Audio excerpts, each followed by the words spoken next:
Buenas tardes. Antes que nada, queremos agradecerle al aula de pacientes del Hospital Dr. Negrín la invitación a estas charlas divulgativas para la población, porque así podemos dar a conocer un poquito más nuestra actividad y la importancia que conlleva. Yo soy Adriana y mi compañera Corín, médica y enfermera del Instituto Canario de Hemodonación y Hemoterapia, y hoy le vamos a hablar de quién puede ser donante de sangre y la situación actual en Canarias. Ya nuestros compañeros Fernando, María y Marta han dado otras charlas relacionadas con la donación, hablando de la promoción en los hospitales, de la actividad en el Centro Canario de Transfusión y de la donación por aféresis. Le invitamos a que vean estas charlas en el canal de YouTube del aula de pacientes del Dr. Negrín. Pues bien, empezamos. Si una persona decide ser donante de sangre o se está planteando ser donante de sangre, ¿qué debe saber? Para empezar, tenemos unos criterios generales que en principio muchísima población conoce, pero también nos damos cuenta en nuestra actividad diaria que hay donantes que consideramos regulares y que desconocen muchos de los criterios para donar. Por lógica, hay que tener buena salud para donar sangre.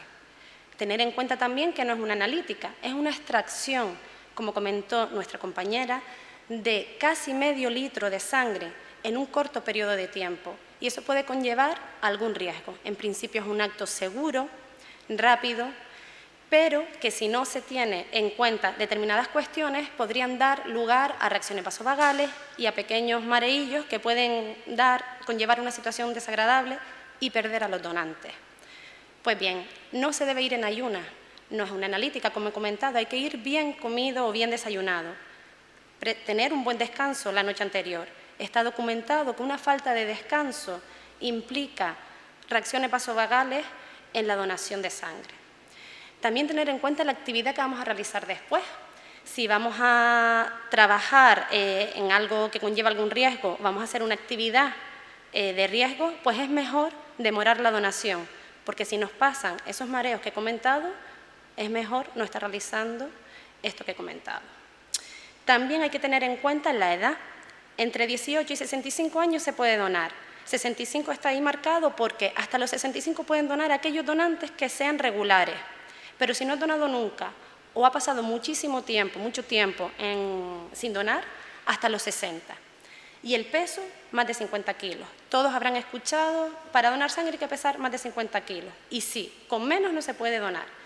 Pero no basta pesar 50,5. Eso ya se valora cuando vayan a donar en la entrevista médica, porque no es lo mismo medir 1,57 y pesar 51 que medir 1,80.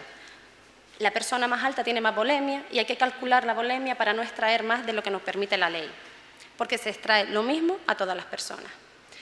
Lógicamente, embarazada no se puede donar. Tiene que pasar 6 meses tras el parto para poder donar sangre. Y si se está dando la lactancia materna exclusiva, tampoco. Una vez finalice, a los 6 meses, se valorará las tomas que hace el niño, el descanso de la madre, la hemoglobina que tiene la madre, y ya miraremos si puede donar a los 8 meses de dar el pecho, al año y medio, y la frecuencia. Es importante recordar esto. Tenemos donantes que consideramos habituales que aún no saben la frecuencia con la que se puede donar sangre y vamos a captarlos cuando estamos en las unidades móviles, en los hospitales y te comentan, no puedo donar porque no he llegado a los 6 meses o este año ya hice 2 donaciones. Hay que tener presente que las mujeres pueden donar hasta 3 veces al año y los hombres hasta 4 veces, separado por un periodo mínimo entre donación y donación de 2 meses. Así, para que se queden con un número, nosotros vamos diciendo cada 3 meses pueden donar los hombres y cada 4 meses las mujeres en el año. Bien, pues estos son unos criterios generales que nosotros vamos publicitando, vamos informando, vamos dando charlas y después pasamos a unos criterios específicos, no tienen que conocerlos. Hay montones de criterios médicos por los que no se pueden donar y otros que la población cree que no pueden donar y realmente sí pueden. Vamos a dar algunas pinceladas, pero quiero que se queden con que hay que preguntar, no dar por sentado nada, no pensar, pues no puedo donar por esto, o ay, voy a acercarme a donar. Bueno, acércate, coméntalo y ya veremos. Por ejemplo, aplicando lógica. Estando enfermo, con una infección no se puede donar.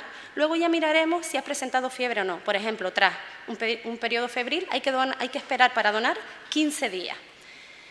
Si además has tenido que tomar antibióticos, en general hay que esperar 7 días tras la última toma de antibióticos. Y si tienes un resfriado, unos síntomas, o estás empezando y no va más, tienes unos síntomas autolimitados, pues no hay que esperar, damos un margen de tiempo, unos días, a ver si te encuentras bien y luego ya podrías donar sangre. Otra cosa ya son infecciones más importantes, como la mononucleosis infecciosa, que esperamos hasta 6 meses.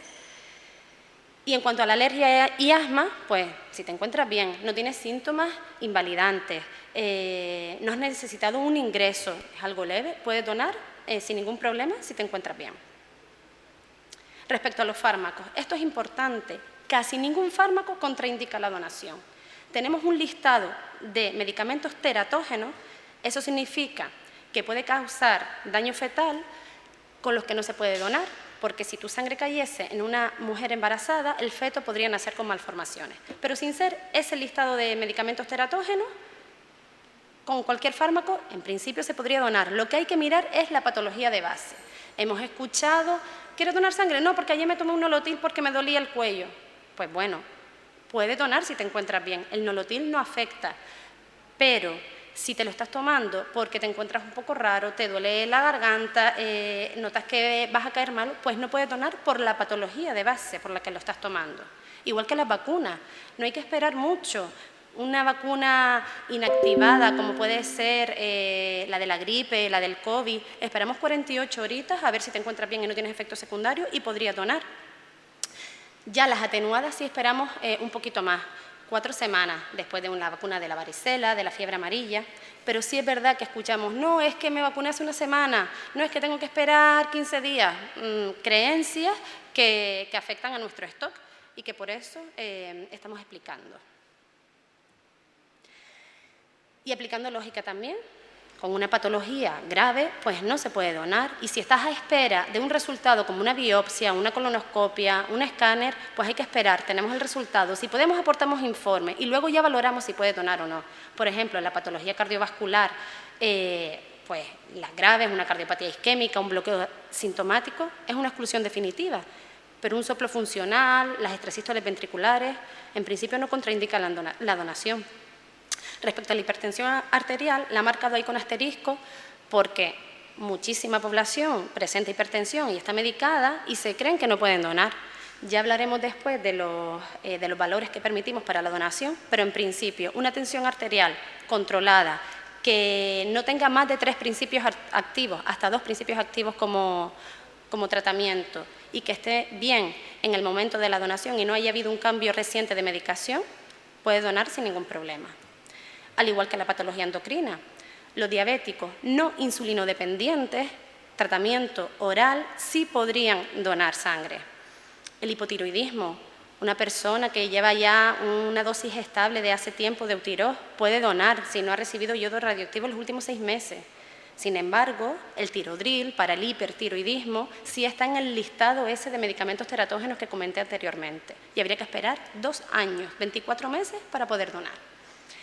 Respecto a la patología digestiva, pues lo mismo, una patología más grave, inmune, como puede ser el Crohn, la colitis ulcerosa, es una exclusión definitiva, pero una celiaquía, un colon irritable, no hay ningún problema, se puede aceptar. Respecto a la patología hematológica, pues lo mismo, si tienes anemia, lógicamente no debe donar en ese momento, hay que esperar que se resuelva esa situación o se estudie, por ejemplo, si hay una poliglobulia, a ver de dónde viene ese aumento de glóbulos rojos, porque si estás anémico, por ejemplo, te vamos a dejar con más anemia al extraer la sangre. Si estás sintomático, con tratamiento, evidentemente no se puede donar. Y patologías como una talasemia minor, si te encuentras bien, si no tienes una bajada de hemoglobina, puedes donar. Y respecto al cáncer, en España ahora mismo solo se acepta 2 tipos de cáncer ya curados y recuperados para poder donar. Con el resto de cáncer, aunque haya pasado muchos años, no se puede donar. Hablamos del carcinoma vasocelular in situ, un tipo de cáncer de piel, y el carcinoma de cuello uterino en las mujeres. Cirugía es lo mismo, pues un tratamiento quirúrgico menor, como puede ser una extracción dental, una sutura, esperamos 7 días. Ya una cirugía mayor, pues esperamos un periodo de recuperación y también esperamos un periodo prudente para ver si ha habido alguna transmisión de enfermedad que podamos detectar en el laboratorio. Y respecto a las limpiezas, empastes, esperamos 24 a 72 horas. Son actos rápidos y sencillos, pero que hay mucha manipulación y esperamos ese tiempo a ver si se produce alguna infección por toda la manipulación y heridas que se pueden provocar en esos actos.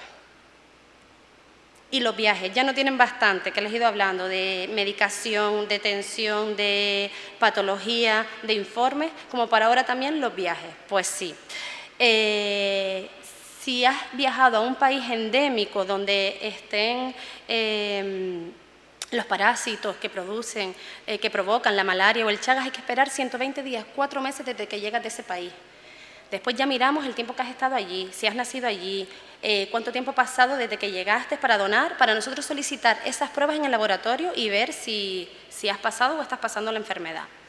También hay que tener en cuenta las viriasis emergentes, el aumento de viajes y el transporte de mercancías hace que nos veamos afectos bien por viajeros o en nuestra propia región por virus como el dengue, el chikungunya. No sé si les suena el virus del Nilo Occidental, que todos los años por el Mediterráneo aparece el mosquito y va afectando a regiones. Algunos años llega a España, como este año. Si has viajado a Tarragona, Cádiz, Córdoba, hay casos en humanos del virus del Nilo Occidental y hay que esperar 28 días para poder donar a ver si no presentas síntomas. Con el resto de viriasis, pues se encuentran en países donde, por ejemplo, hay malaria y el tiempo de exclusión de la malaria de 4 meses nos salva del periodo de incubación de esos virus. Respecto a las transfusiones, también hay que tener en cuenta el país. En España se acepta si ha sido transfundido en países de la Unión Europea, Estados Unidos, Canadá, Nueva Zelanda y Australia. Si ha sido transfundido en otro país o en el Reino Unido y el norte de Francia después del 80, no se podría donar por la enfermedad de los priones de las vacas locas. Y aquí he dejado para el final, aunque es muy común y muchos donantes que vienen ya saben, no puedo donar porque tengo un tatuaje, pues estos actos que conllevan un riesgo de transmisión de las amenazas clásicas. Hablamos del VIH, hepatitis B, C y sífilis. Pues todo acto que conlleva un riesgo de transmisión de estas enfermedades tenemos que excluir 4 meses. Hablamos de tatuaje. Hay que tener en cuenta también los tratamientos dermatológicos, pues el botox, el microblading, que se considera un tatuaje también. Salpicaduras de sangre, pues si eres auxiliar, por ejemplo, en clínica, en el dentista, endoscopias, relaciones sexuales con nuevas parejas, hay que esperar 4 meses, porque como comentó el compañero Fernando, nosotros hacemos las pruebas de laboratorio y tenemos las técnicas NAT que reducen bastante los periodos ventanas, pero hay una parte que no podemos salvar y hay que esperar el tiempo que dicta la ley para estar seguros que cuando analizamos la sangre no nos encontramos en ese periodo de incubación de estas enfermedades y detectarlas. Y estas amenazas que son clásicas, que en principio deberían tener presente la población de, oye, pues he tenido una relación con alguien nuevo, me he hecho, que aquí no lo comenté, acupuntura y piercing, pues se podría mirar si la acupuntura la realiza un sanitario en un centro sanitario. Ahí, por ejemplo, podríamos disminuir esos 4 meses. Pues eso, vemos que la población, sobre todo joven, cuando vamos a las universidades y demás, pues no reparan en esto, en prácticas de riesgo que nosotros creemos que deben dar por sabido. Y vemos, por ejemplo, diagnósticos de primoinfección de VIH cada vez en pacientes más jóvenes que ni siquiera saben lo que es. O que se hacen la acupuntura en la casa del vecino con la aguja allí guardada de hace un tiempo. Por eso debemos informar, porque los donantes informados y sensibilizados son donantes más seguros. Y con todo esto, con este lío de cosas, dirán, uff, qué difícil es donar, que si estuve malo hace 2 días, que si pasé el COVID, que si me hice un tatuaje, que si me inyecté un poco de ácido hialurónico, ay, que viajé a Madrid, Madrid estaba dentro del virus del Nilo. No quiero que se queden con esta idea. Lo importante es que tienen que plantearse, primero, donar sangre por la importancia que tienen los hospitales, que ahora les comentaré, y después, si tienen alguna duda, nosotros estamos encantados de atenderles. Tenemos el teléfono gratuito 900-234-061, donde le atenderá personal sanitario para resolver las dudas. También estamos en Facebook, Twitter, YouTube, y tenemos una página web, efectodonación.com. Ahí hay muchísima información y también hay un cuestionario de autoexclusión que pueden rellenar y saber si son aptos para donar o no. También pueden escribir y nosotros les contestamos. ¿Para qué hacemos esto? Para que cuando acudan a donar no se vayan con un mal sabor de boca, porque a veces vienen con toda la ilusión del mundo, incluso motivados porque tienen algún familiar ingresado, llegan, no pueden donar por cualquier motivo que se podía prevenir, una tensión, una hemoglobina, no lo sabemos hasta que estamos en ese momento, pero un viaje, el periodo de exclusión de un tatuaje, y se van descontentos, se van chafados, un poco enfadados, y esa sensación agridulce puede hacer que no vuelvan en un largo periodo de tiempo. Además de todo esto, cuando ustedes llegan, ya se han planteado donar sangre, a lo mejor ya han mirado un poco en la página web, han preguntado, habrá un equipo que les va a atender encantados, con un primer filtro que hará el promotor, que les dará esta hojita para que se lean y les haga recordar algunas cuestiones que, si aparecen aquí, comentarán con el médico en la entrevista, y luego una serie de recomendaciones, como comenté antes, para tener en cuenta después de la donación. Rellenarán también este cuestionario médico y ya pasarán con el médico, que revisará este cuestionario, hará una entrevista un poquito más exhaustiva, hará un breve reconocimiento, miramos la tensión, miramos la hemoglobina, y si todo está ok, pasan a la extracción. La hemoglobina en mujeres tiene que estar mayor o igual a 12,5 y en hombres a 13,5. Se podría disminuir un poquito estos valores teniendo en cuenta pues, el peso, la frecuencia de las donaciones. Y la tensión arterial somos un poquito más permisivos que los valores idóneos para la población general, porque la extracción de sangre baja la tensión. Entonces permitimos tensiones diastólicas de hasta 100 y sistólicas hasta 180. Esto ya sería criterio médico, tensiones muy altas. Pues bien, una vez pasado todos los filtros, se procede a la extracción. Y la extracción, como comenté antes, es un acto rápido, solo dura entre 5 y 10 minutos, indoloro y seguro, pero no deja de extraerse 450 mililitros más los tubos para los análisis del laboratorio, que viene siendo a lo mejor 480, 475, un poquito menos de medio litro. Y por eso, después de la donación, hay que tener en cuenta una serie de recomendaciones para que todo vaya bien, todo transcurra adecuadamente y no nos llevemos pequeños sustillos que pueden hacer que no vuelvan.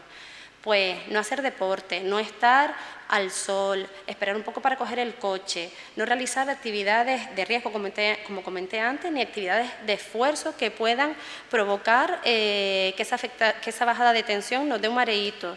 Y reponer la volemia que hemos perdido con mucha agua, y aconsejable también tomar algo con sal o cafeína para aumentar esa tensión. Y bien, una vez me planteo donar sangre, me informo, me acerco, paso el primer filtro, paso el segundo filtro, dono, hago caso a las recomendaciones y todo va bien, ¿qué pasa con mi bolsa? Pues mi bolsa de sangre, ahora comento una cosa que se me quedó atrás, mi bolsa de sangre va al laboratorio.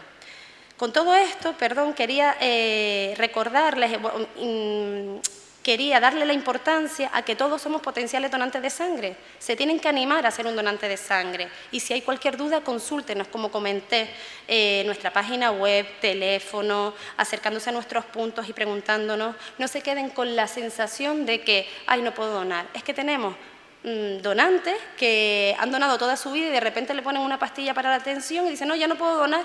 Y pasan años hasta que lo captamos por ahí y le explicamos este criterio. Pues bien, esa bolsa de sangre que he donado va al laboratorio. Allí se analiza, se procesa, se fracciona y obtenemos estos 3 componentes: hematíes, plasma y plaquetas. ¿Y para qué se usa? Esto se conserva en el laboratorio, como explicaron los compañeros, a una determinada temperatura y durante un determinado tiempo, tiene caducidad, y se manda a los hospitales. A los hospitales que tienen unas necesidades diarias para mantener su actividad. Por ejemplo, la transfusión de hematíes.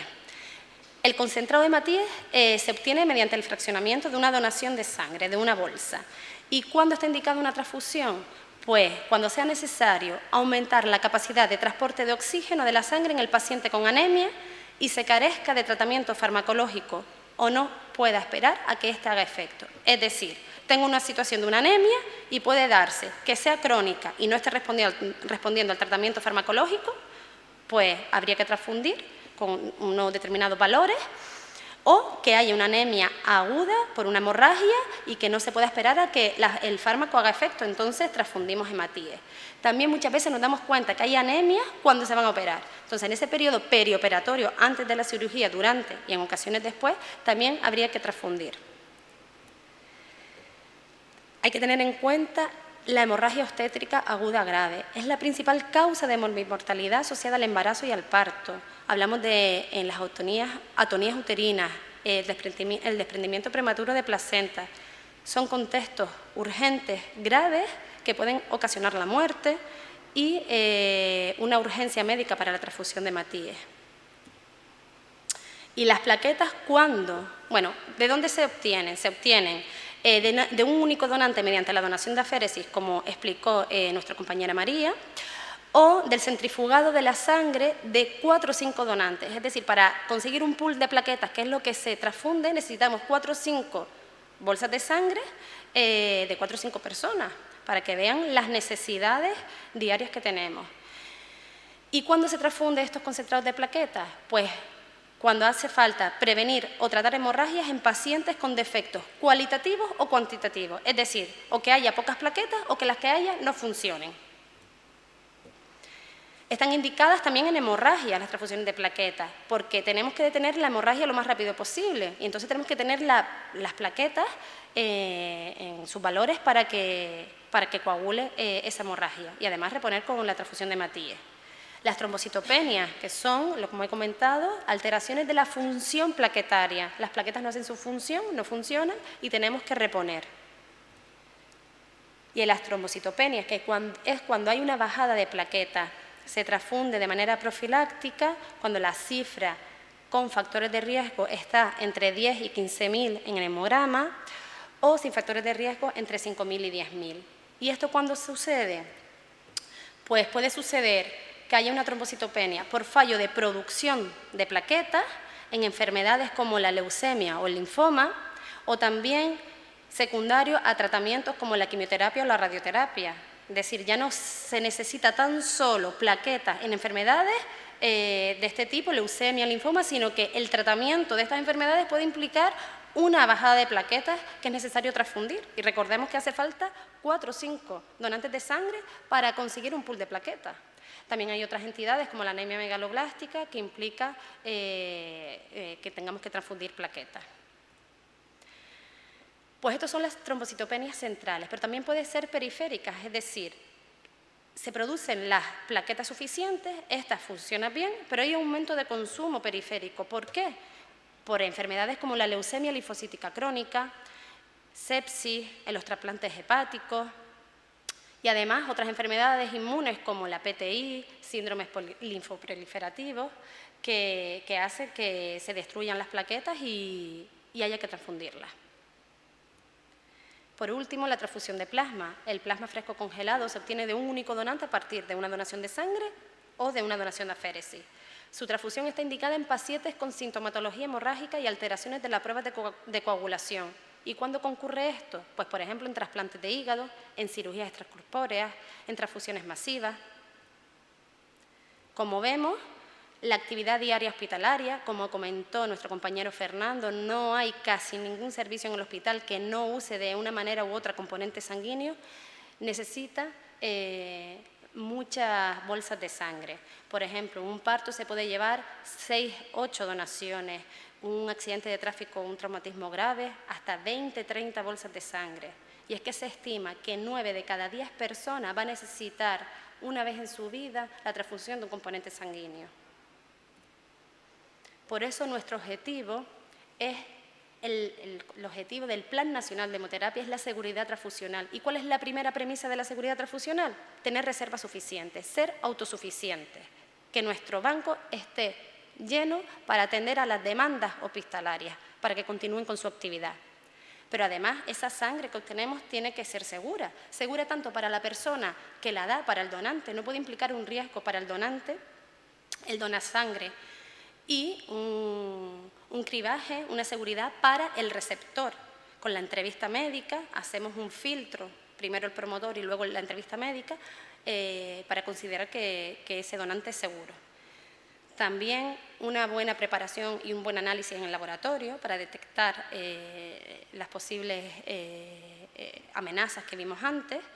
Y por último, un uso óptimo de los componentes sanguíneos en los hospitales, es decir, que solo se transfunda cuando haga falta. Y es que hace ya más de 100 años desde las primeras transfusiones terapéuticas y a día de hoy la única manera de conseguir estos componentes sanguíneos para la transfusión sigue siendo la donación. Necesitamos un colectivo numeroso, altruista, informado y responsable que done de manera repetida. Esa es nuestra mayor garantía para la seguridad transfusional. Tenemos que intentar que nuestros donantes estén informados y se fidelicen. Un donante fidelizado sería aquel donante que al menos ha tenido 4 donaciones. A partir de la 4ª donación se puede hablar de donante fidelizado. Por eso tenemos que explicar bien las causas de rechazo y los tiempos de exclusión. Tenemos donantes que a lo mejor tienen 30 años, intentaron donar una vez en las campañas universitarias, tenían la hemoglobina baja y no han vuelto a donar en todo ese tiempo. Y lo captamos en la calle a pie de unidad. Dice, no, es que tengo la hemoglobina baja cuando fui a donar a la facultad. Pues no, tenemos que explicar bien, dar los tiempos de un viaje. No, llegaste de no sé dónde, contamos, mire, pues puedes donar dentro de 30 días, a partir del 5 de enero, para que los donantes tengan ganas de volver y sepan cuándo volver. Y ahora nuestra compañera Corín va a hablar de la situación en Canarias. Gracias.